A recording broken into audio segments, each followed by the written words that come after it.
রাসূল সাল্লাল্লাহু আলাইহি সাল্লাম বলেন, ইব্রাহিম আলাইহিস সালাম তার স্ত্রী সারাকে নিয়ে এক এলাকা পার হচ্ছিলেন।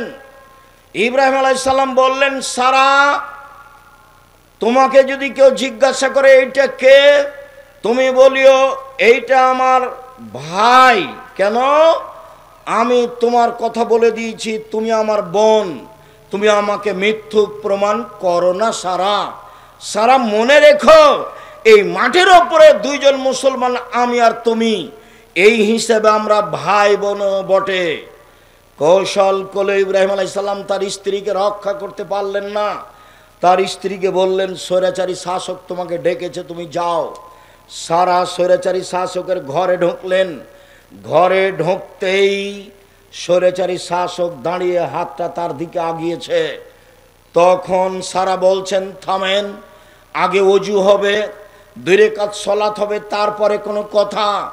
সারা ওযু করলেন, 2 রাকাত সালাত আদায় করলেন, তারপরে বলছেন, আল্লাহুম্মা, হে আল্লাহ, ইন কুনতু আমানতু বিকা ওয়া বিরাসূলিকা, আমি যদি তোমাকে আল্লাহ বলে মেনে নিয়ে থাকি, আমি যদি তোমার নবী ইব্রাহিমকে নবী বলে মেনে নিয়ে থাকি, ওয়া হাসানতু ইল্লাল্লাহ ফারজি, আমার লজ্জা স্থানকে আমার স্বামী ছাড়া জিন্দগিতে কাউকে ব্যবহার করতে না দিয়ে থাকি, ফালা তুসাল্লিত আলাল কাফেরা, এই নির্জনে কাফের যেন আমার গায়ে হাত লাগাতে না পারে।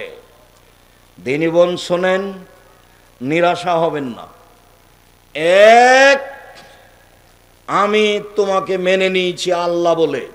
2, আমি ইব্রাহিমকে নবী বলে মেনে নিয়েছি। আমি বলি না যে ইব্রাহিম আমার স্বামী, এই কথা পরে, আমি বলছি ইব্রাহিম নবী। 3, জিন্দেগিতে আমি কোনোদিন জেনায় লিপ্ত হইনি। এই কথা 3টা যদি সত্য হয়, তাহলে এ যেন আমার নির্জনে গায়ে হাত লাগাতে না পারে। কথা শেষই হয়নি, অজ্ঞান হয়ে পড়ে গেছে। আপনি মহিলা মানুষ, আপনার একটু সাহস হয় না? তো আপনার দেবরের সাথে ভাসুরের সাথে কত গল্প, কি দিয়ে আল্লাহ কথা কবুল করবেন? স্বামী যখন থাকে না তখন কত গল্প, আপনার কি দিয়ে কথা কবুল হবে? কথা যে আপনার কবুল হবে তার কিছু পথঘাট তো থাকতে হবে। সম্মানিত দিনী ভাই ও বোন, ইব্রাহিম আলাইহিস সালাম তার স্ত্রী বাচ্চাকে রেখে দিলেন। ওয়াজাইন্দা দাওহাতা, ওয়াজাহুমাইন্দা দাওহাতা, স্ত্রী বাচ্চাকে রেখে দিলেন ছোট পাকুড় গাছের নিচে। ফাওকা জামজামা, জমজম কূপের উপরে। ফিয়াল আল মসজিদে, মসজিদের পাশে। তখন মসজিদ নেই, রেখে দিয়ে তিনি হাঁটছেন।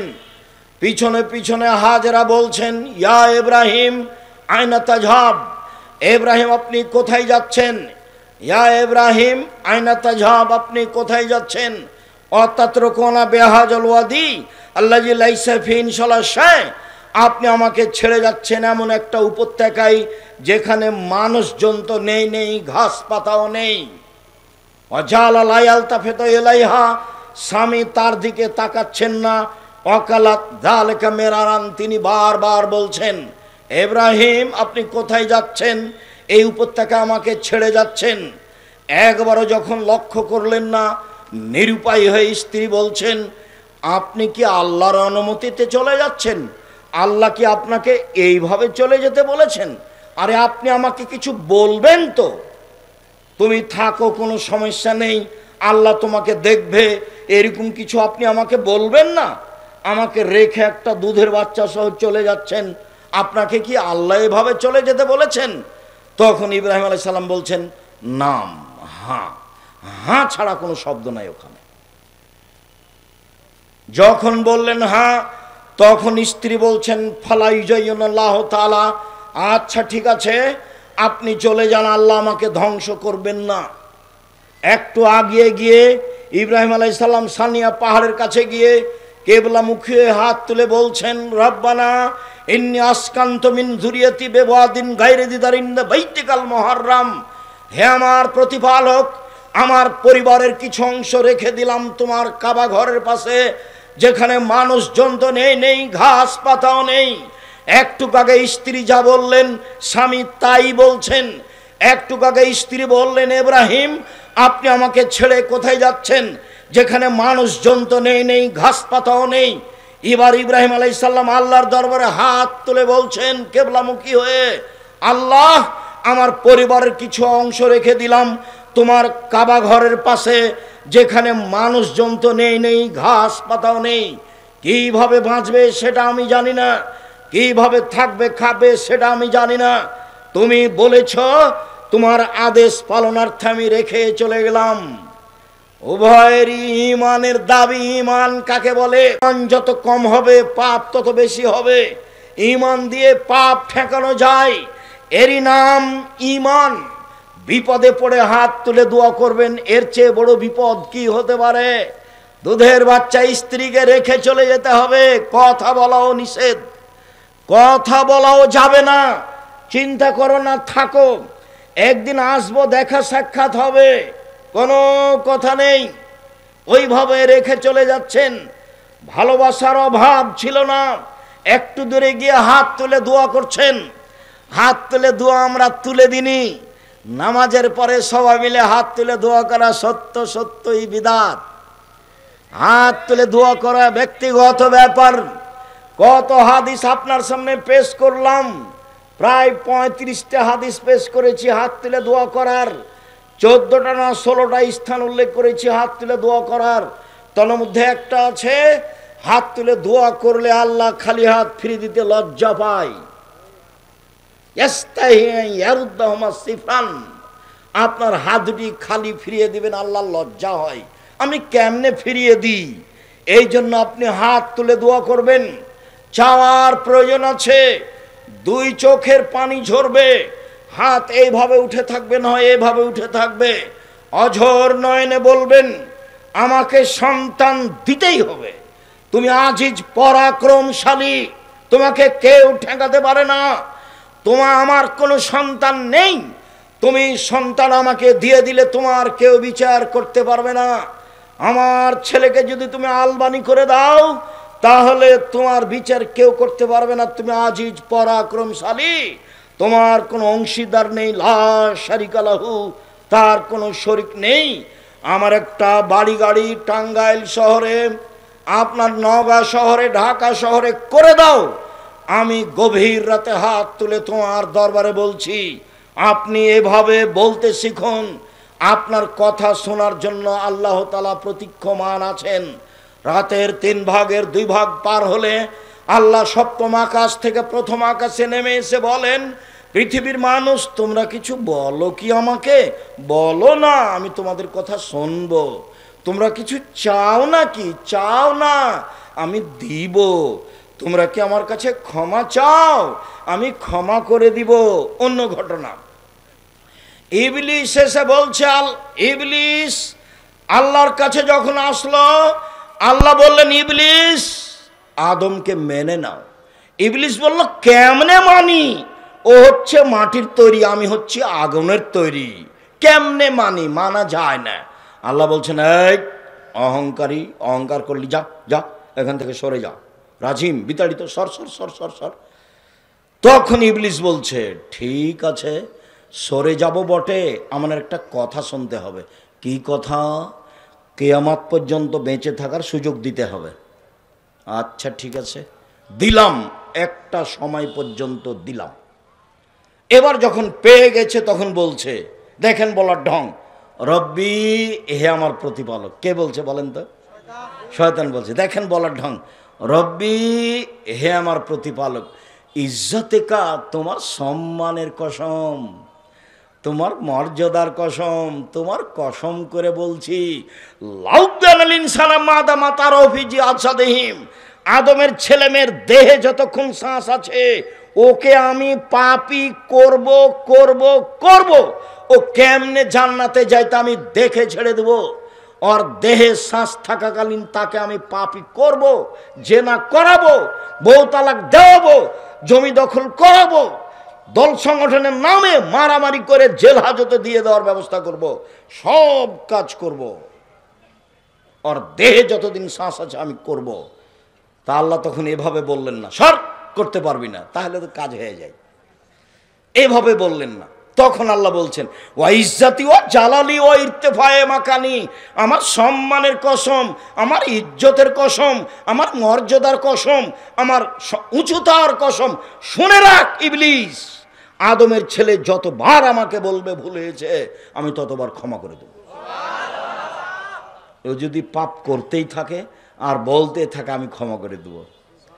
আদম সন্তান শুনে রাখো, মা দাওতানি ওরা যাওতানি, তুমি যেভাবে আশা পোষণ করো সেভাবে আমি পূর্ণ করে থাকি। তুমি যেভাবে বলো আমি সেভাবে তোমার আশা পূর্ণ করে থাকি। তুমি যা বলো তা আমি মেনে নিই। তুমি যেভাবে চাও আমি সেভাবে করি। তুমি যেভাবে ডাকো আমি সেভাবে থাকি।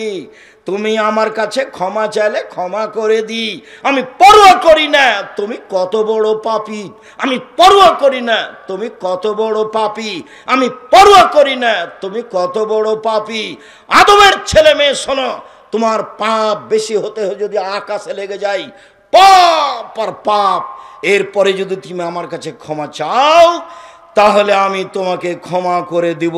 তুমি যেভাবে ডাকো আমি সেভাবে থাকি। তুমি যেভাবে আশা পোষণ করো সেভাবে পূর্ণ করে থাকি।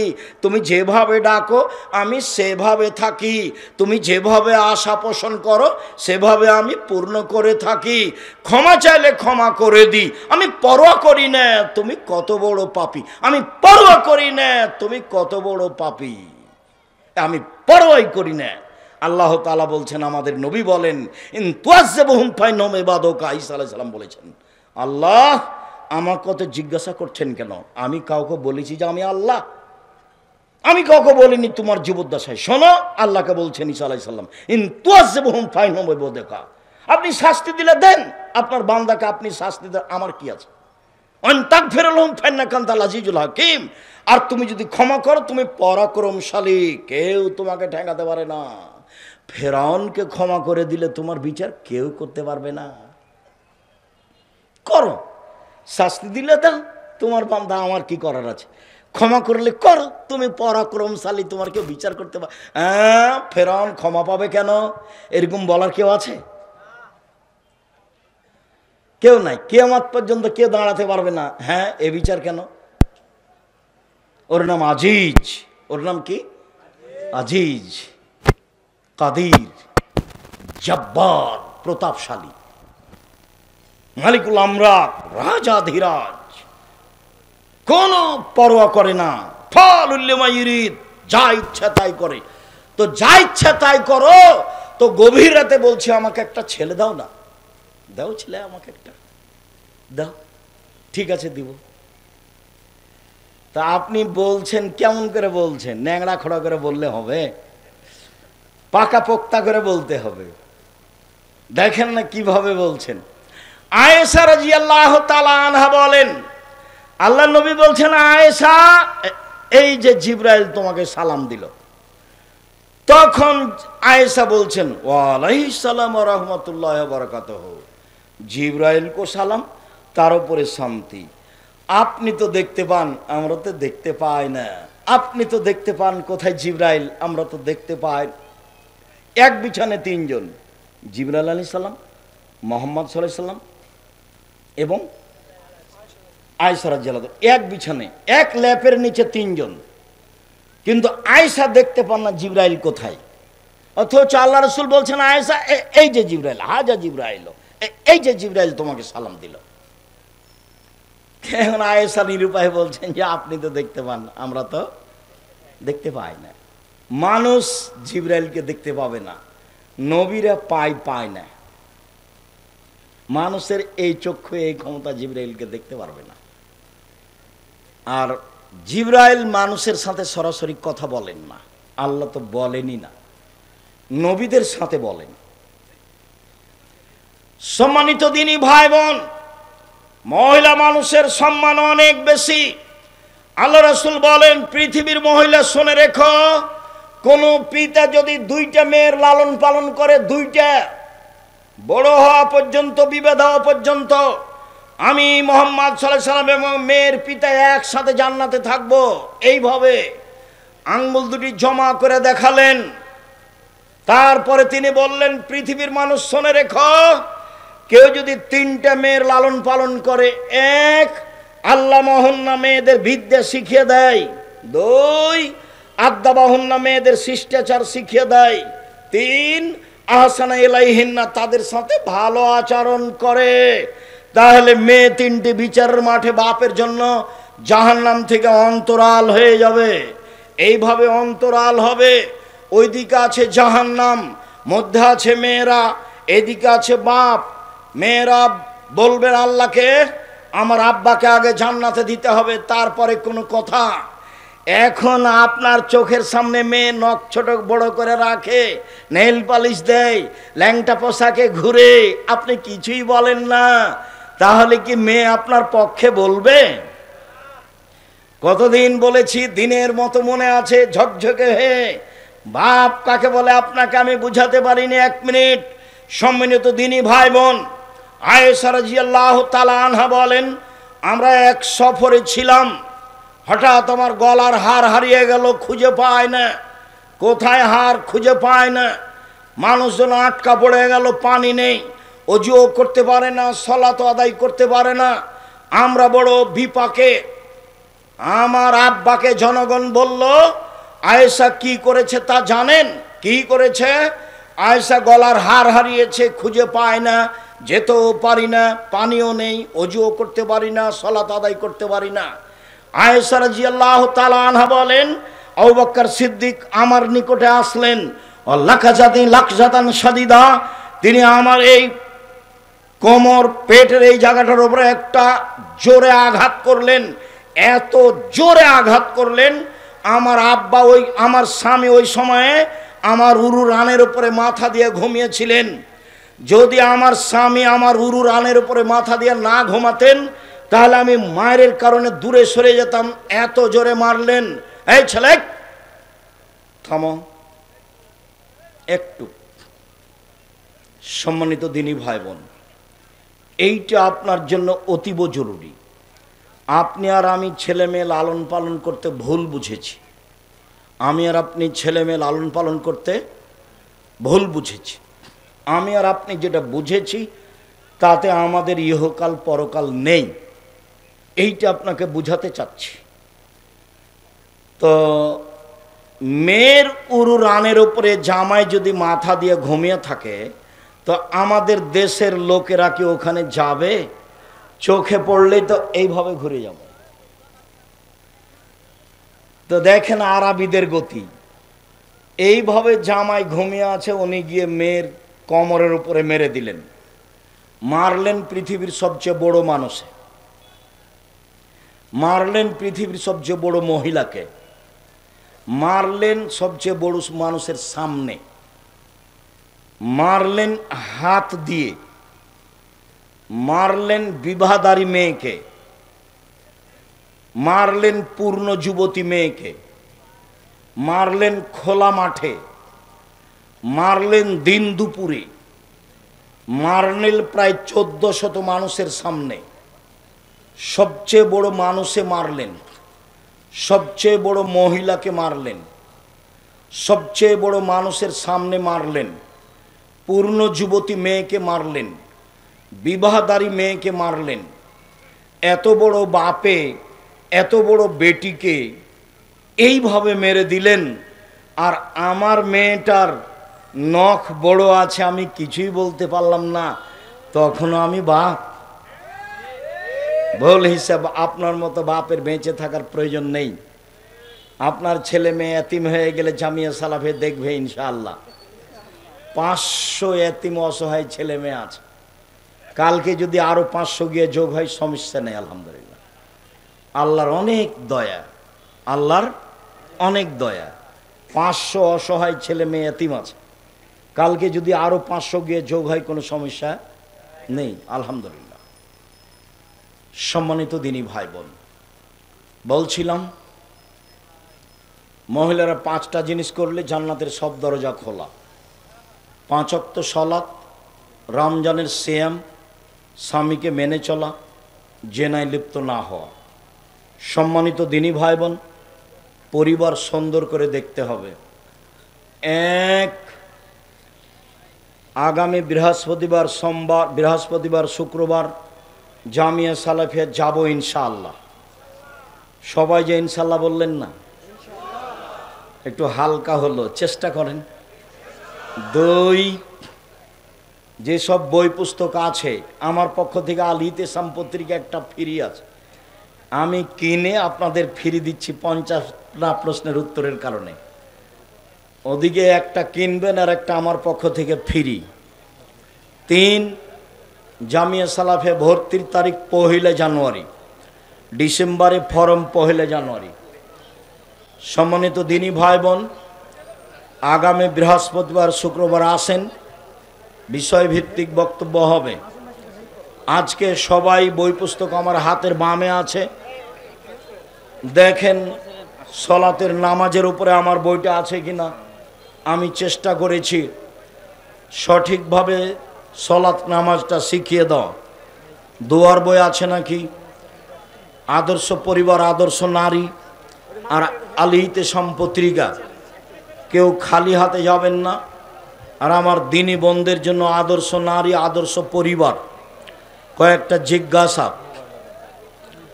আমার হাতের বাম দিক থেকে সবাই বই পুস্তক নেবেন। তাহাজ্জুদ সালাত কি 8 রাকাত? জি, তাহাজ্জুদ সালাত 8 রাকাত। 4 রাকাত সালাত আদায়ের পর কি কোনো ভিন্ন দোয়া আছে?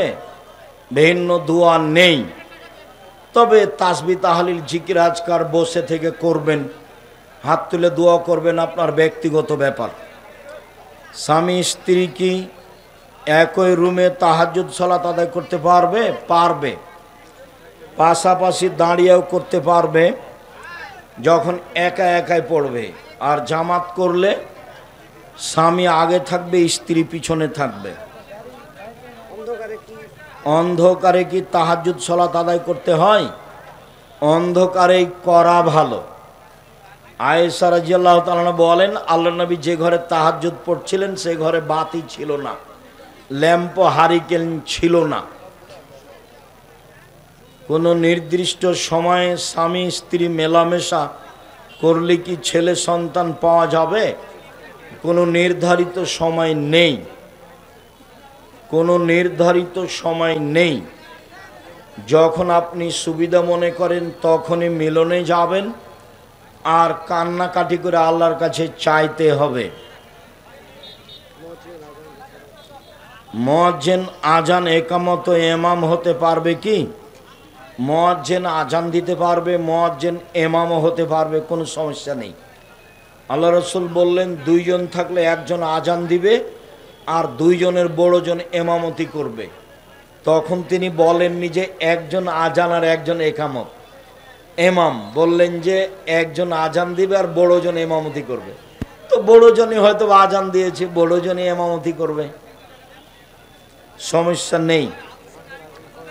মাহফিলের আয়োজন করার জন্য রাস্তায় দাঁড়িয়ে পথে পথচারীদের থামিয়ে টাকা আদায় করা যাবে কি? জি না, এই প্রথা বন্ধ করতে হবে। এইভাবে টাকা আদায় করা যাবে না। সূরা নিসার 85 নম্বর আয়াত দিয়ে ভোট দেওয়ার দলিল পেশ করছে, এটার সত্যতা জানতে চাই। নির্বাচন তো রাসূলের যুগে ছিল না, তো এটা হবে কি দিয়ে? আল্লাহুস সামাদ, লা ইলাহা ইল্লা আনতা সুবহানাকা ইন্নী কুনতু মিনাজ জালিমিন।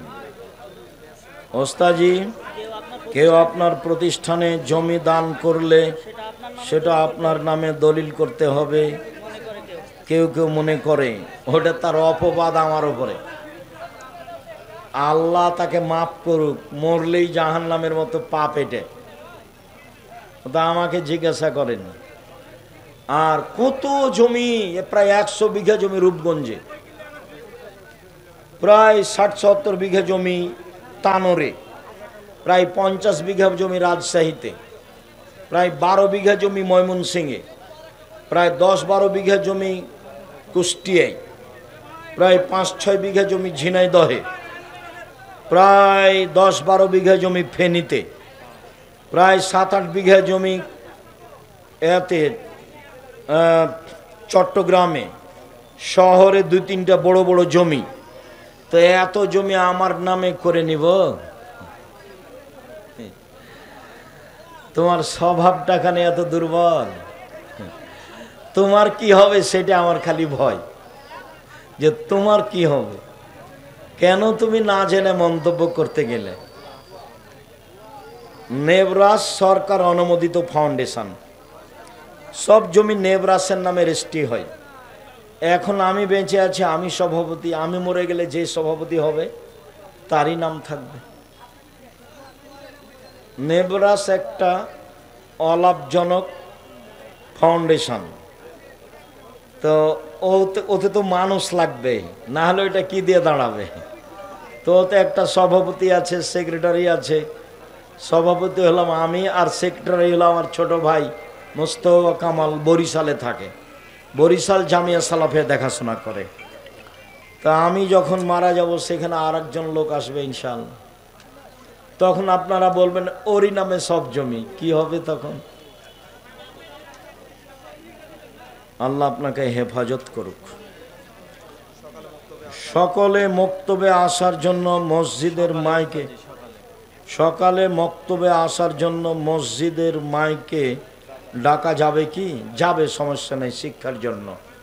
তবে মৃত্যু সংবাদ দেওয়া যাবে না, হারানো বিজ্ঞপ্তি দেওয়া যাবে না।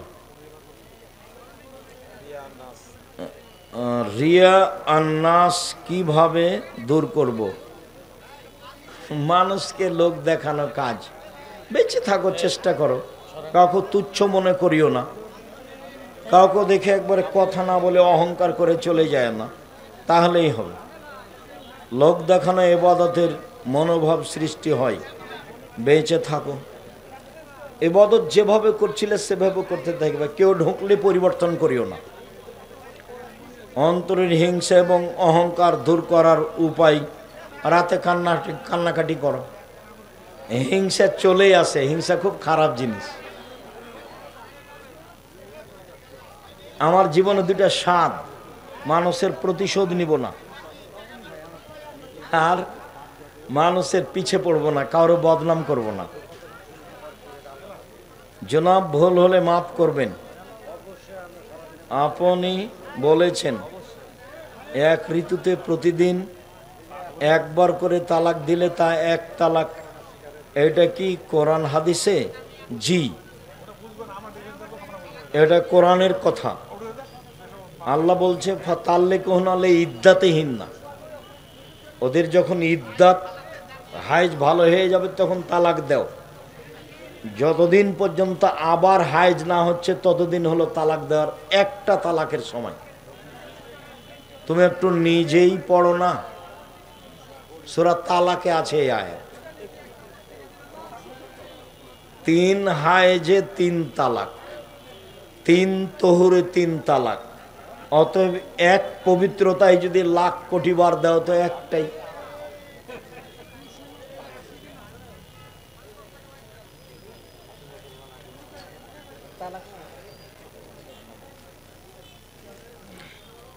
ইসলাম গণতন্ত্রকে স্বীকৃতি দেয়।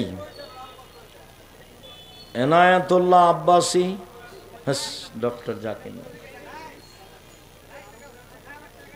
এক শ্রেণীর আহলে হাদিস দাবিদার, তারা বলেন আপনিও আপনার ছেলেগণ কোরআন অস্বীকার করেন। আমরা সংগঠন মানি না। সংগঠন মানে তোমার বদনাম করে জীবন হারাবো? সংগঠন না মানলে কি হয়? কোরআন অস্বীকার করে। কোরআনের সংগঠনের কথা বলেছে। তুমি যদি সত্যি লিখে থাকো তাহলে কেউ তোমাকে বলেছে, পরের না পরের দেনা বাঘ মেরেছে ঝলসা কানা, পরের কথাই চলে, ইহকাল হারায় না পরকাল হারায় না। আর আমি আব্দুর রাজ্জাক বিন ইউসুফ, আমার নামে কথা বললে খুব হিসাব করে বলো। 1 মিনিটের জন্য আমি জাতির কাছে কোনোদিন নত হইনি, 1 মিনিটের জন্য।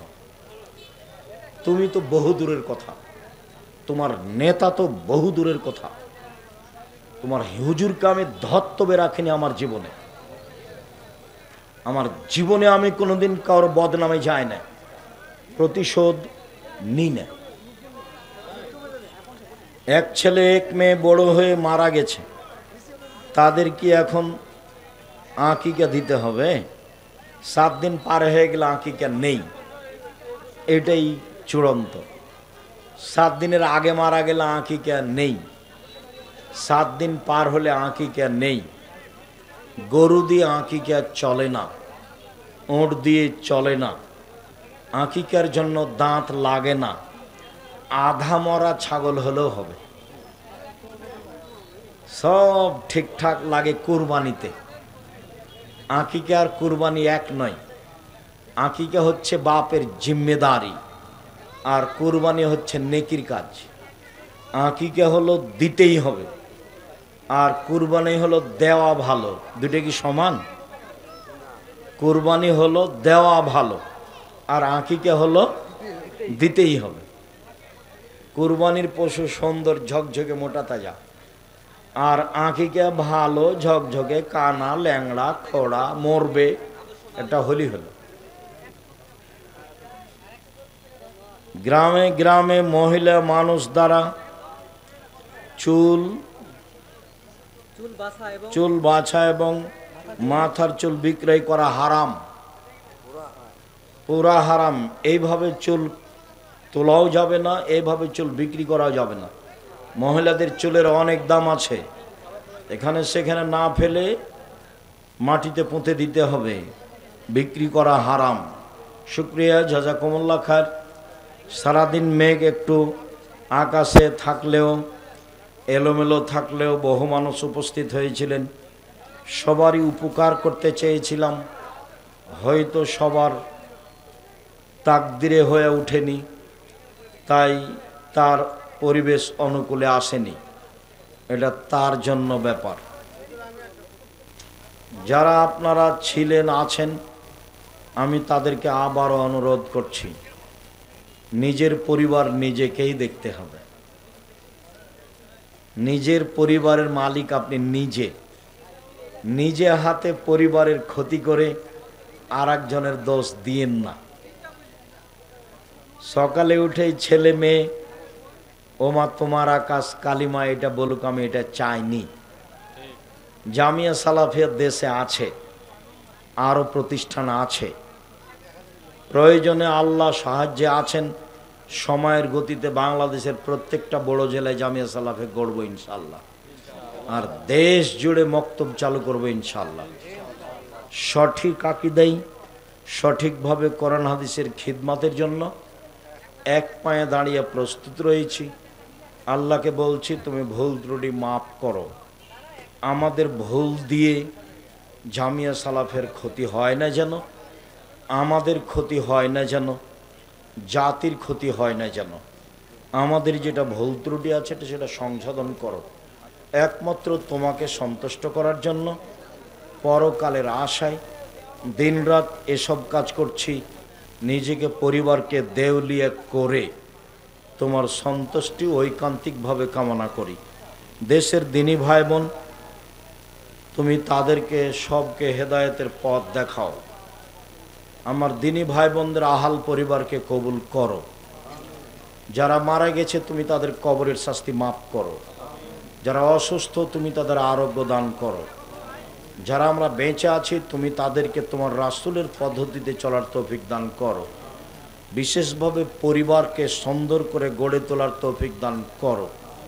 তোমার দরবারে এই জোরালো দাবি দেওয়া দোয়া রেখে আজকের আলোচনা এখানেই শেষ করলাম।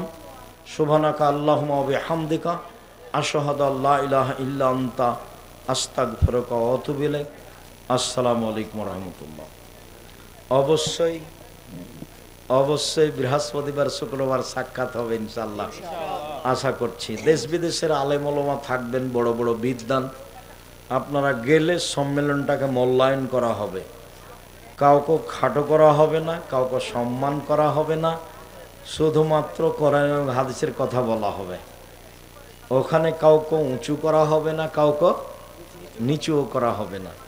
এই পথঘাট জামিয়া সালাফিয়ায় নেই। জামিয়া সালাফিয়া হিংসামুক্ত প্রতিষ্ঠান, দলমুক্ত প্রতিষ্ঠান, সংগঠনমুক্ত প্রতিষ্ঠান, শিরকমুক্ত প্রতিষ্ঠান, বিদাতমুক্ত প্রতিষ্ঠান, দেশের বৃহত্তর সর্ববিষয়ে গ্রহণীয় প্রতিষ্ঠান। দোয়া থাকবে যেমন, উপস্থিতি থাকবে তেমন, ভালোবাসা থাকবে তেমন। আল্লাহ তুমি কবুল করো। সুবহানাকা আল্লাহুম্মা ওয়া বিহামদিকা আশহাদু আল্লা ইলাহা ইল্লা আনতা আস্তাগফিরুকা ওয়া আতুবু ইলাইক। আসসালামু আলাইকুম ওয়া রাহমাতুল্লাহ।